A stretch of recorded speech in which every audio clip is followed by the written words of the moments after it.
Bismillahirrahmanirrahim. Alhamdulillahi rabbil alamin. Assalatu wassalamu ala sayyidina Muhammadin wa ala alihi wa sahbihi ajma'in.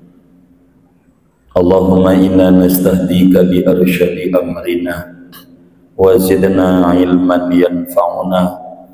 Qala al-imam al-muallif rahimahullahu ta'ala wa nafa'ana bihi wa bi barakati ulumihi wa ghafara lahu wa limasyaikhihi wa limasyaikhina amin.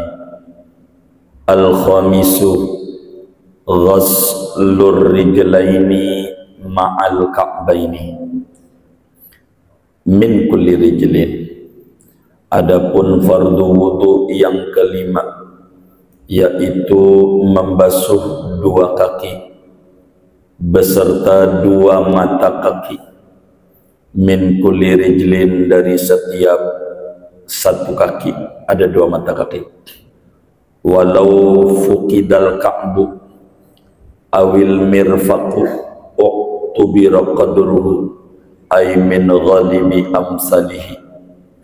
Andai ketiadaan mata kaki atau ibarat tangan ketiadaan sikut, uktubira qadruhu, maka direken, diiktibarkan oleh kadarnya, ay min ghalibi amsalihi, yakni dari umumnya orang-orang yang sebaya dengannya. Wallahu a'lam bishawab. Segini dulu ngaji kita. Saudara sekalian yang mulia, malam hari ini kita akan membahas fardu wudu yang kelima. Pertemuan sebelumnya dijelaskan bahwa fardu wudu itu ada 6. Pertama niat, kedua membasuh wajah, ketiga membasuh dua tangan sampai siku, ketiga mengusap sebagian dari pala, dan sekarang memasuki kelima adalah membasuh dua kaki serta dua mata kaki. Saudara sekalian yang mulia, dari mana ini dalilnya bahwa membasuh kaki adalah fardu wudu? Dalilnya dari Quran, dari hadis, dan ijma' ulama. Di dalam Al-Quran, Allah subhanahu wa ta'ala berfirman pada surat Al-Ma'idah ayat 6. Allah menyatakan, ya ayyuhalladzina amanu idza qumtum ila sholati faghsilu wujuhakum wa aydiyakum ilal marafiq wamsahu bi ru'usikum wa arjulakum ilal ka'bayn. Wa arjulakum wa huruf ataf. Arjul ini maktufnya bukan ke ru'usikum, tapi maktufnya ke atas, ke wujuhakum. Walaupun ada ayat wamsahu bi ru'usikum, ru'usi, tapi lanjutannya wa arjulakum, lamnya fathah sebagai maktuf kepada wajah. Karena maktufnya kepada wajah, pada wajah Allah menyatakan faghsilu, sehingga wa arjulakum, yakni waghsilu arjulakum, ghaslur rijl. Inilah muncul ibarat kitab ghaslur rijlaini. Sehingga ketika kita maklumi bersama bahwa membasuh wajah wajib, maka tentu membasuh kaki juga dalam wudu hukumnya wajib. Dibaca arjulakum, ini qiraat mutawatir juga. Yang membaca arjulakum Imam Nafi', membaca arjulakum Ibnu Amir, arjulakum Imam Ya'qub, arjulakum Hafaz juga arjulakum, Imam Kisai arjulakum, andai ada yang membaca wa arjulikum, itu masih benar juga, tapi bukan jar karena atof kepada ru'usikum, ajarnya lil mujawaroh, karena bertetangga, sebagai nahu, bukan sebagai hukum. Hukumnya tetap membasuh, bukan mengusap, sehingga kaki bukan mashur rijli, tapi kaki kudu ghusl. Begitu pengertian ayat yang ada dalam surat Al-Maidah ayat 6. Andai ada ulama membaca wa arjulikum, tetap saja maksudnya adalah membasuh. Dari mana? Andai mengusap pada kaki bukan membasuh kaki diperbolehkan oleh agama, niscaya Habibuna Muhammad sallallahu alaihi wasallam akan menjelaskan walaupun satu kali bahwa kaki enggak perlu dibasuh tapi diusap saja. Tidak begitu. Di dalam hadis-hadis yang sahih bahwa fardu wudu yang kelima adalah ghaslur rijl, bukan mashur rijl. Rasulullah sallallahu alaihi wasallam sampai dalam hadis Bukhari Muslim daripada Sayyidina Jabir bin Abdullah radhiyallahu taala anhuma, kata Sayyidina Jabir, amarona Rasulullah sallallahu alaihi wasallam idza tawaddana an naghsila arjulana. Kata Sayyidina Jabir, Rasulullah sallallahu alaihi wasallam perintahkan wajib bagi kita kalau wudu kakinya kudu dibasuh. Sayyidina Jabir tidak bilang diusap. Itu menunjukkan al-khamisu ghaslur rijlaini, bukan mashur rijlaini. Dua, dalam hadis Rasulullah sallallahu alaihi wasallam yang diriwayatkan oleh Imam Muslim juga, Bukhari juga ada, dari Sayyidina Amr bin Shu'aib, dari kepada kakeknya Sayyidina Abdullah bin Umar bin Khattab radhiyallahu taala an, ada seorang sahabat datang kepada Nabi Yuna Muhammad sallallahu alaihi wa alihi wasallam. Dia bilang, ya sayyidi ya Rasulullah, kaifat tahuru, wahai Rasulullah, bagaimana cara kita berwudu itu Nabi, bagaimana? Ajarin dong, kan kalau sholat kudu wudu, ajarin saya wudu. Akhirnya fada'a Rasulullah SAW bi'inain, maka Nabi tolong ambilin air seember, timbainlah air seember. Lalu Nabi faghsal kaffaihi, mula-mula Nabi cuci tangan sampai 3 kali, terus sampai pada akhirnya sesudah ngusap kepala, summa ghasala rijlaihi salasan, kemudian Nabi membasuh. Itu menunjukkan wa arjulakum ataf kepada wujuhakum, kudu dibasuh, bukan diusap. Nabi basuh kakinya 3 kali sampai ditutup hadis. Kata Nabi, hakadzal wudu, wudu itu kalau pengen bener kayak begini, kakinya bukan diusap tapi dibasuh 3 kali. Begitu Nabi. Bahkan Sayyidina Utsman bin Affan dalam Bulughul Maram juga ada. Imam Muslim meriwayatkan di dalam Sahih Muslimnya, ketika ditanya bagaimana cara wudu Nabi, Sayyidina Utsman nyontoin bagaimana wudunya. Summa ghasala rijlahul yumna ilal ka'baini salasan summal ukhra kadzalik, dicucilah, dibasuh kakinya sampai mata kaki 3 kali, yang kanan udah beres yang kanan, kemudian basuh lagi yang kiri 3 kali. Ini menunjukkan kaki bukan diusap tapi kudu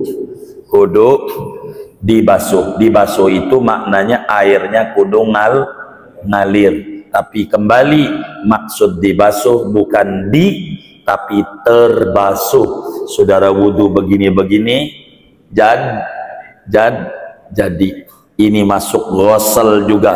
Wal muradu bi ghusli rijlaini al inghisal walau biduni fi'lil fa'il. Yang dimaksud dengan basuh adalah terbasuh walaupun keran yang nyiram. Jadi dalam madhab kita Syafi'i.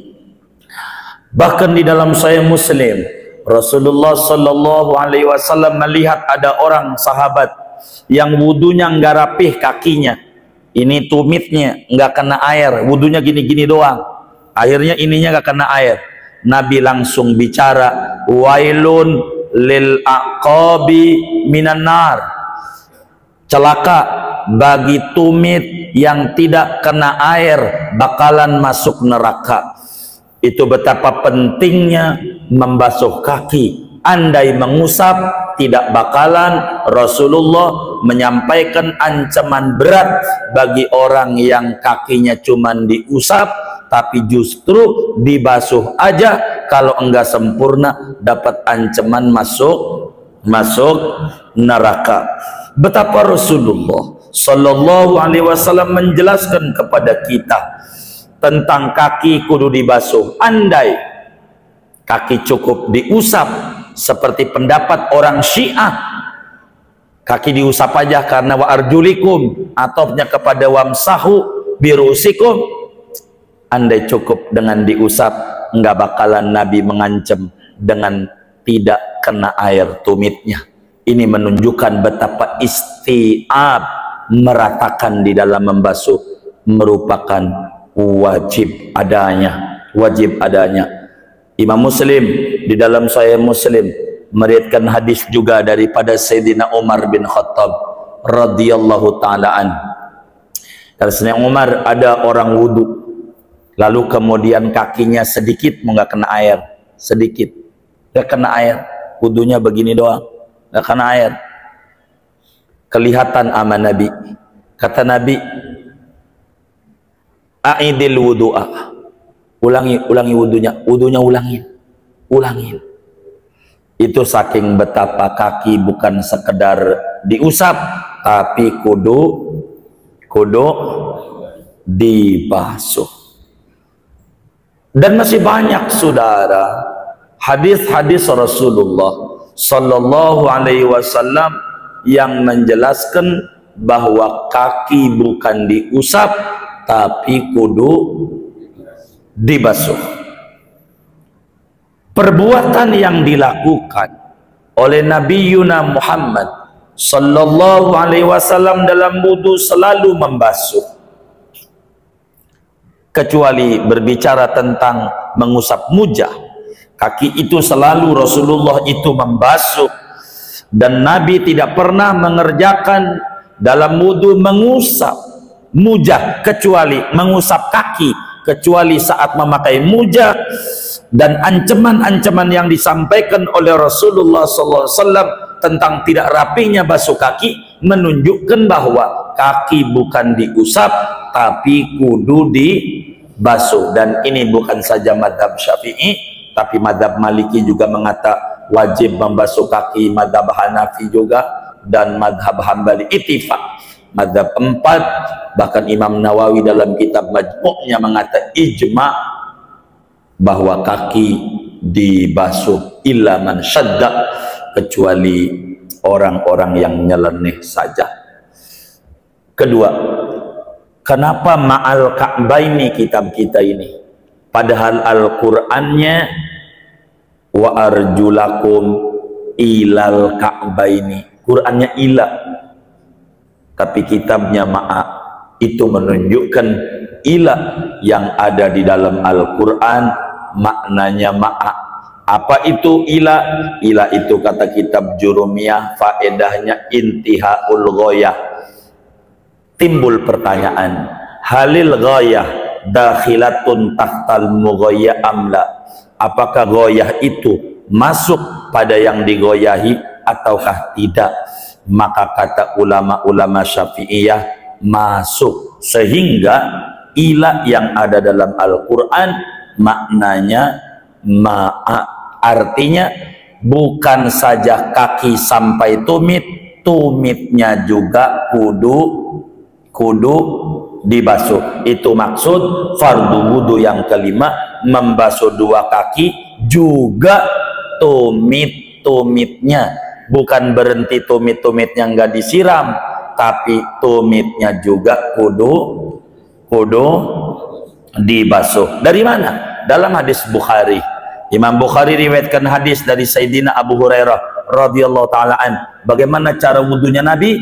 Kata Abu Hurairah, hatta asyra'a ila sak, sampai Nabi mau masuki betis. Itu menunjukkan mata kakinya kudu dibasuh juga, sehingga ulama-ulama Syafi'i mengatakan al-khamisu ghuslur rijlaini ma'al ka'baini, membasuh dua kaki serta dua mata kaki. Artinya mata kakinya juga kudu dibasuh benar-benar.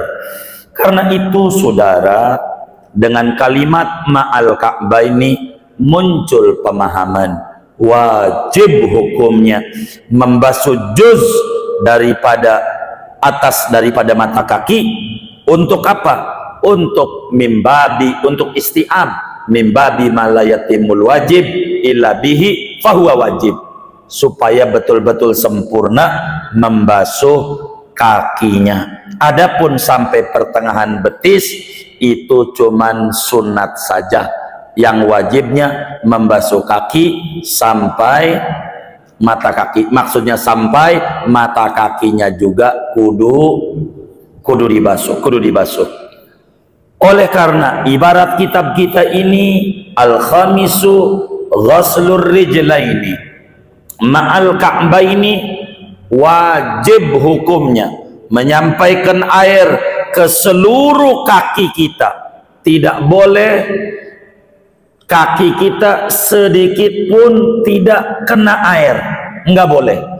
Kalau ada yang enggak kena air, berarti enggak masuk pada ghuslur rijlaini. Sebab kalau ngomong rijlaini jami'ur rijli, rijlnya ini nih muanya.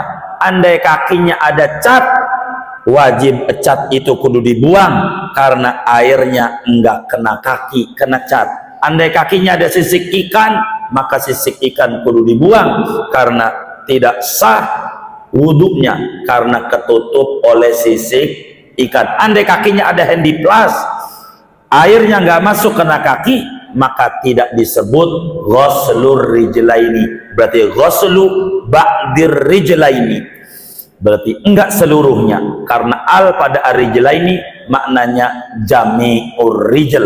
Alnya ini bukan sepotong-sepotong, seluruh kaki benar-benar kudu kena, termasuk jari-jarinya.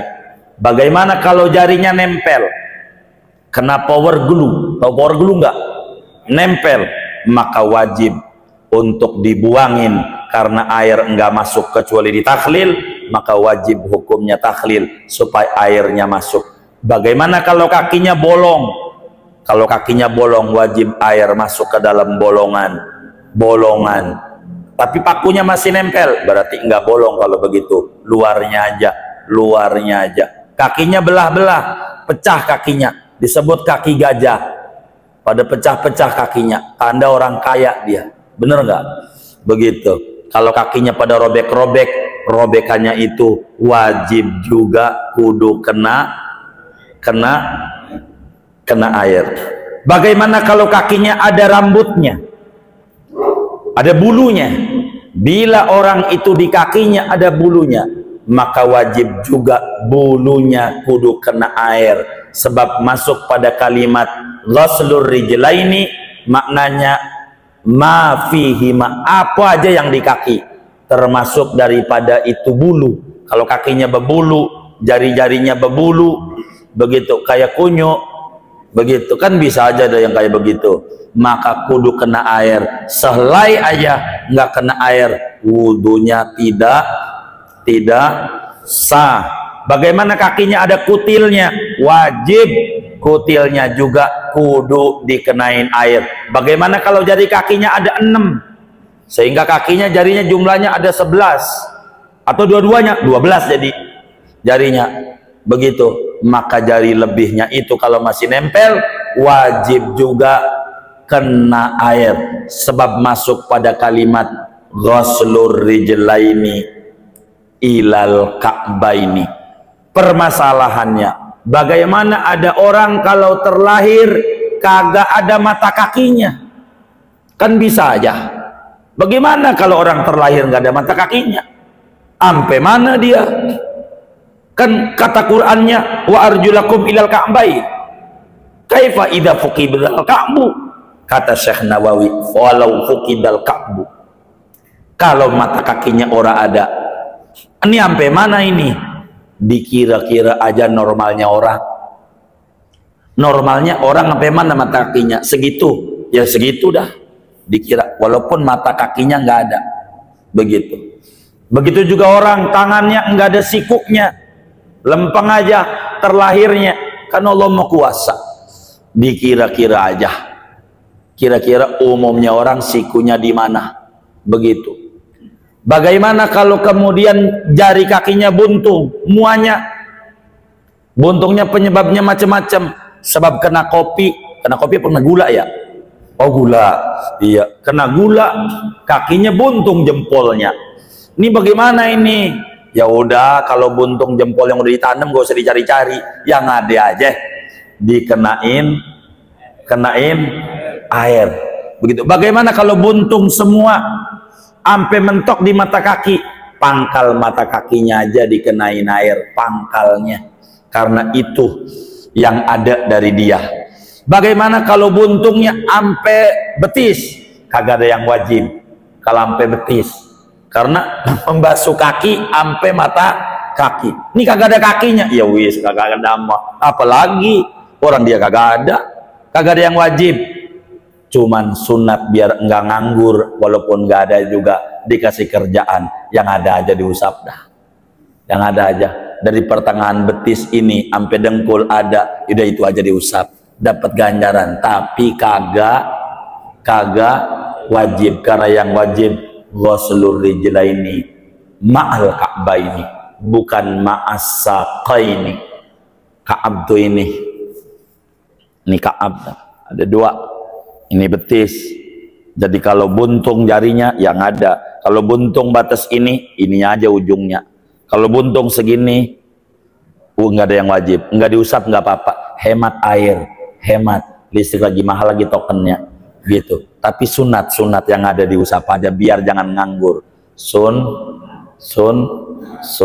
tidak wajib. Kalau memang seperti itu.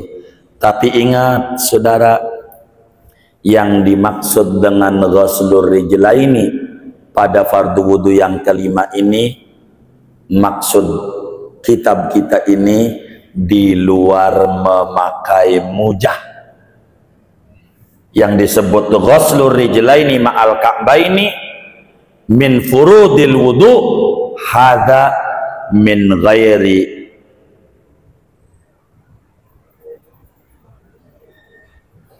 labisil khufain. Orang yang memakai mujah itu kaos kaki kulit, nanti pada bagiannya kita terangin. Kalau orang pakai mujah, kaos kaki dari kulit, orang Arab tuh suka pakai, dia mah disuruh pilih, boleh basuh kaki, boleh usap luarnya aja. Si mujah ini khuf bahasa Arab, luarnya. Meski yang afdol ngikuti hukum asal membasuh kaki sampai mata kaki. Balik lagi, yang wajib fardu wudu yang kelima, basuh dua kaki serta dua mata kakinya. Dalam setiap satu kaki ada dua mata kakinya. Yang mana dulu, kanan apa kiri? Enggak wajib. Saudara kiri dulu, jadi karena prinsipnya kaki dua-duanya perlu dibasuh. Saudara kanan dulu, jadi ngusapnya dari mata kaki dulu ke jari, jadi ngusapnya dari jari ke mata kaki, jadi. Kalau asal jadi, tapi enggak begitu agama. ada sunnah-sunnahnya. Bagaimana cara membasuh kaki ini yang sempurna? Yang pertama, membasuhnya dari mulai jari sampai mata kaki, dari jari sampai mata kaki. Jadi kakinya begitu, ini keran begitu, dari jari sampai mata kaki, bukan dari mata kaki sampai jari. Siapa tuh yang wudunya kayak begitu tuh? Qurannya dari kaki sampai mata kaki, dari bawah ke atas, bukan dari atas ke bawah. Itu satu. Memulainya dari jari, sebab nabinya memulainya dari jari. Satu, sunat. Dua, sunat takhlil kaki. Dua, sunat takhlil. Takhlil itu diselak-selai pakai jari kelingking kiri dari bawah. Saya contoh tuh, dari bawah. Ini namanya akupuntur, biar saudara sehat. Tapi saya nggak mau ngajarin sehatnya, ajaran nabinya aja. Sehat enggak, itu urusan Allah. Tapi kalau ngambil ajaran nabi, insya Allah sehat gitu. Dari bawah tuh, ini sempurna. Kalau teman kita begini-begini nih, mana orangnya ngaji juga, dari atas. Orangnya ngaji nih malam ini kayaknya. Ini sunatnya dari bawah. Dari bawah, kanan dulu. Dari bawah nih, kotoran biar hilang. Sunat takhlil, sunat. Pakai jari kelingking kiri. Ini afdolnya. Daripada dari atas, dikitan ganjarannya. Begitu. Mana lagi sunatnya? Kanan dulu. Ini ganjaran gedenya nih. Kanan dulu. Udah beres kanan, baru kiri. Karena sedang Utsman bilang faghsala rijlahul yumna ilal ka'baini salasan summa ghasalal yusra kadzalik. Dalam Bukhari Muslimnya, Nabi basuh kaki kanan dulu sampai tumit, sampai mata kaki 3 kali, kiri. Jadi satu, sunat membasuh kaki memulainya dari mana? Dari mana? Dari jari. Dua, sunat disela-selai pakai apa? Jari kelingking. Tangan kanan, tangan kiri? Tangan kiri. 3, sunat kanan dulu baru kiri. Jadi sunat wudhu tuh banyak saudara, jumlahnya 70. Ini di kaki aja udah banyak. Kanan dulu baru kemudian kiri. Udah berapa tuh? 3. 4, sunat itolatut tahjil, sunat memanjangkan sunat tahjil. Kata Nabi dalam hadis Muslim, antumul ghurrul muhajjadun yaumal qiyamah min atharil wudu. Kalian itu wajahnya cemerlang dan tangan kakinya cemerlang bekas wudu. Namanya sunat tahjil. Tahjil itu apa? Kalau wudu lebihin sampai pertengahan betis, sampai sini nih, mohon maaf bahasa saya nih kasar nih, nggak apa-apa buat nyontoin, sampai mari nih. Namanya itolatut tahjil, melebihkan membasuh kaki melewati mata kaki. Lewatin, jangan dikit banget, pelit sampai mata kaki doang, lebihin sampai pertengahan betis. Sunnah. Udah berapa tuh? 4. 5, sunat menggosok-gosok. Jangan gini wudunya. Mana wudunya yang kayak begini, ngaji juga orangnya. Digosok, sunat. Yang namanya mencuci, itu mencuci kaki. Ghusl itu mencuci. Kalau ente cuci baju, nyuci di penggilisan, Ini disiramin air apa digini-giniin? Tuh namanya dalek, tuh namanya ghusl tuh. Begitu. Jadi kakinya diusap-usap. Gitu, jangan gini doang. Gitu. Sunat, sunat. Gitu. Diusap-usap. Dalam madzhab Malik wajib. Dalek. Ini tambahan madzhab Malik, wajib. Madzhab Syafi'i sunat. Sunat. Udah berapa tuh? 5, 6. Sunat 3 kali, 3 kali. Kanan 3 kali. Jangan lebih, jangan kurang. Kurang makruh, lebih makruh. Begitu, kayak kita naik metro mini, jangan lebih. Kata yang nyopirin, bang lagi pengen sedekah, gue lebihin sampai Puri Beta. Jangan mau jalan kaki. Gitu. Bener nggak? Bener nggak? Itu namanya lebih. Atau kata yang nyopirin, bang sampai Cipulir aja, kurang tuh. Pokoknya lempeng di jalan pesantren. Bener nggak? Tuh namanya pas di situ tuh. Lebih makruh, kurang makruh. 3 kali. 3 kali. Sunat 3 kalinya ini ajarannya adalah sunat. Udah berapa tuh?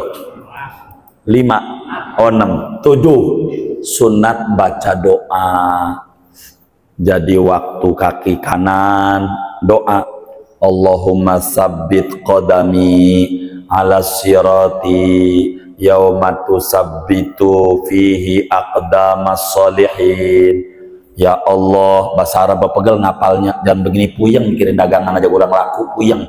Bahasa ini saja. Ya Allah, mantepin kaki saya ini waktu lewat di jembatan akhirat kayak mantepnya kakinya orang soleh. Begitu, begitu. Karena kita kaki ini bakal lewat jembatan namanya sirat, jalannya 3000 tahun, naik 1000 tahun, lurus 1000 tahun, turun 1000 tahun, 3000 tahun. Kecil, adaku minasya'rati, lebih kecil dari rambut, ahadu minasaifi, lebih tajam dari pedang. Kita bakal lewat, kalau terperosok neraka bawahnya 3000 tahun. Maka minta waktu kaki kanan disiram, Allahumma sabbit qadami ala sirati yauma tusabbitu fihi aqdamas solihin. Pas kaki kiri doa, Allahumma la tazilla qadami yauma tazillu fihi aqdamul kafirin wal munafiqin. Ya Allah, jangan pelesetin kaki saya di jembatan akhirat nanti, pada hari di mana orang-orang kafir, orang munafik kakinya terpeleset. Begitu. Gitu. Begitu. Allahumma sabbit qadami ala sirati yaumal qiyamah yaumala ya kama tusabitu fi aqdamas salihin. Allahumma la tazilla qadami ala sirat yauma tazillu fi aqdamul kafirin wal munafikin. Bahasa gampangnya, ya Allah, kaki saya ini biar keker di jembatan, jangan sampai terpelosok ke neraka. Kalau terpelosok berarti kita bukan ahli surga. Itu mau kakinya waktu disiram ngobrol, lu gimana tadi dagang di Cipulir? Apa ya banget hari ini, sambil wudhu ngobrol mulu. Ini jangan makruh. Doa yang munasabah waktu basuh kaki itu doa sunat, doa itu namanya doa apa namanya, basuh kaki. Udah berapa tuh? 7. Dan jumlahnya daripada membasuh kaki ini ada 7 macam kesunatan di basuh kaki saja. Jadi sunnah wudhu banyak, ada 70. Di sini aja udah baru 7 tuh, baru 7 gitu. Dengan basuh kaki, maka kemudian kita wudhu itu sunat kita berikutnya. Habis itu doa, kita kelar wudhunya, sunat doa sesudah wudhu. Doa sesudah wudhu, tangannya diangkat setinggi dada, matanya lihat ke atas. Asyhadu an la ilaha illallah wahdahu la syarikalah wa asyhadu anna muhammadan abduhu wa rasuluh. Allahumma ja'alni minat tawabina waj'alni minal mutatahhirin waj'alni min ibadika salihin. Subhanakallahumma wa bihamdika astaghfiruka wa atubu ilaik. Udah, usap wajahnya. Selesai, baca surat Al-Qadar sekali sambil jalan. Berkah. Biasanya kalau wudhu kayak begitu enggak? Enggak. Innalillahi wa inna ilaihi raji'un. Biar sempurna wudhunya, biar sempurna. Biar sempurna wudhunya. Jadi baca doa-doa. Dengan ini selesai pembahasan fardu wudhu yang kelima. Dan fardu wudhu yang keenam tertib. Tapi tidak mau malam hari ini. Nanti aja, jangan banyak-banyak ngaji.